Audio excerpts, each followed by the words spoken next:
Good morning, my YouTube viewers. It's not quite morning, it's late at night, but it's almost morning. It's Crystal here, and what I'm here to do in this particular video is to do an exploratory data analysis in the R programming language. And R is a statistical programming language. And what I'm doing is I'm using an online compiler called MyCompiler.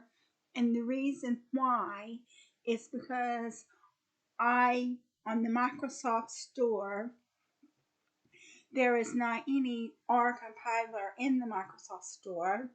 And I don't want to install a compiler that's not in the Microsoft Store, because if I install a piece of software that is not in the Microsoft Store, then what happens is it invalidates my firewall, or it invalidates my software protection.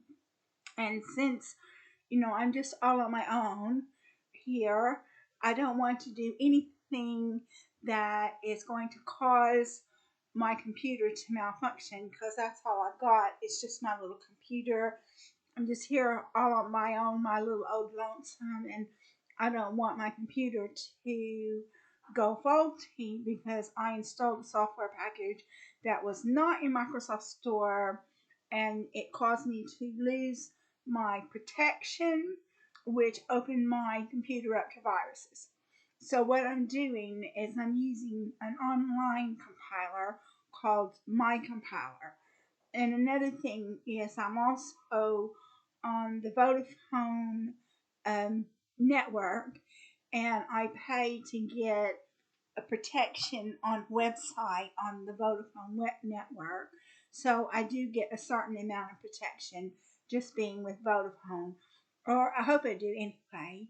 And also have a free virus protector on my computer called Avira, and I have an AVG browser, which is a virus protector as well. So I do my best to use the free resources to protect my computer from viruses. So I'm just letting you know that I'm using MyCompiler. The reason why I'm using MyCompiler is because I tried other online R compilers and they did not have any graphics. And I wanted to be able to use the graphics. And MyCompiler has a graphics mechanism, whereas the other online compilers that I tried out don't have a graphics mechanism. So if you're looking for an R compiler that has graphics, then MyCompiler is the compiler that you want to use. And so basically what we're doing is we're doing an exploratory data analysis on the trees data set in R. And trees is an inbuilt data set in R, so you don't have to go looking for data sets. You don't have to look for anything. So the first thing that we do in our R compiler is we type in trees. And then when we type in trees, we actually get the data set. And this data set has 3 columns, being girth, height, and volume. And it has 31 rows of data. And then so what we want, even though we've seen the data set, what we do is we type in attach trees. And then when you attach trees, then that's actually going to attach the trees to the program. And after we've attached the trees, we type in names trees, and that's going to give you the names of the 3 columns. So we've got girth, height, and volume. And so now what we're going to do is we're going to use summary of trees. And the summary is like describe in Python. It gives you your minimum, and your first quartile, your median, your mean, the third quartile, and the maximum. And I thought about trying to find out the minimum, the maximum, the mean, and the median, but you get all that information in the summary.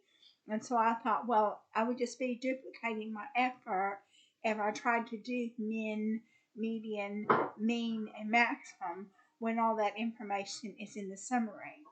But one thing that I did want to do is I wanted to check what is the correlation between the girth and the volume.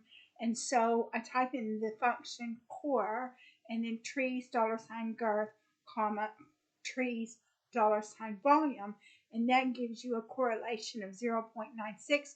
So that's a very high correlation because so that's a very high correlation. So it's a strong correlation.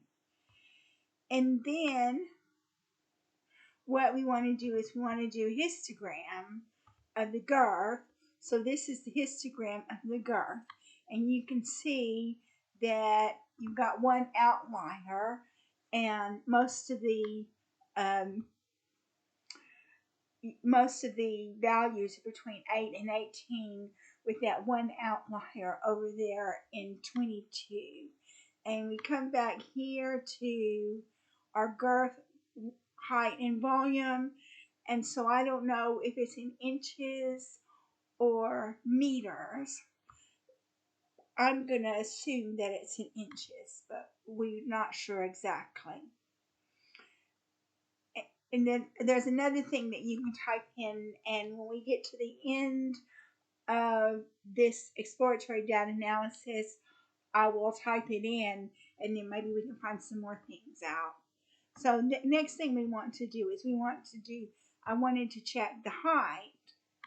And so this is the height, and you can see that it's very close to being a normal distribution, except for the fact it's just very slightly left skewed.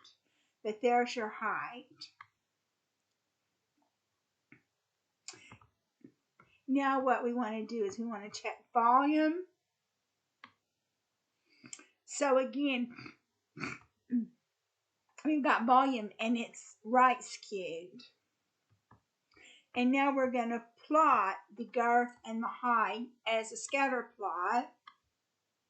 So you can see that as the girth increases, the height also increases.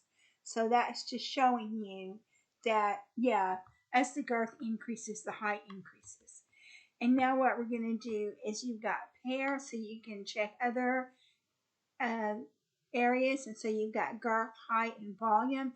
And these are scatter plots, so you can see the girth and the height, and the girth and the volume, and the height and the girth and the height and the volume, and you can see the volume and the girth and the volume and the height. So you can see those scatter plots as well. And one thing that I can show you that will give you some information about this data set is we just type help. I think you just type help. Try this. And we run it.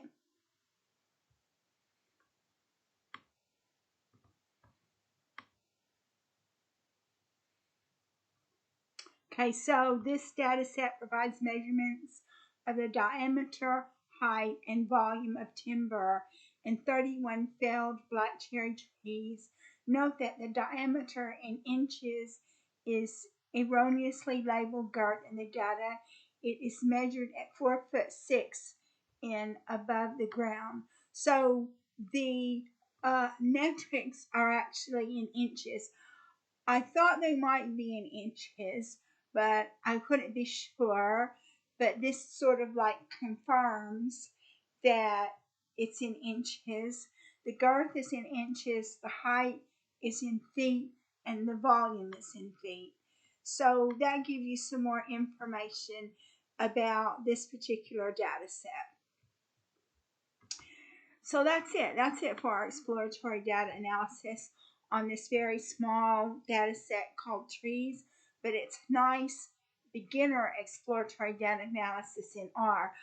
I don't use R a lot, and the reason why is because it's hard for me to find a compiler, but I have found this one compiler called my compiler, So I'll probably be using R more because R is a statistical software package, and that's what we're studying at the moment is statistics. I will say that in the past I had been using Replit, but I didn't use Replit very often. But I tried to go in and use Replit today, and I think now they're trying to charge people money to use Replit, and obviously I'm on a very low income.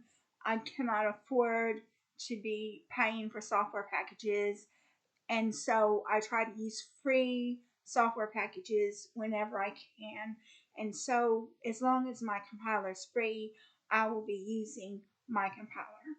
So I'm going to go ahead and conclude this video because I've covered everything that I wanted to cover in this exploratory data analysis. And if you like my video, please like and subscribe. I look forward to making some more videos for you in the very near future about technical subjects.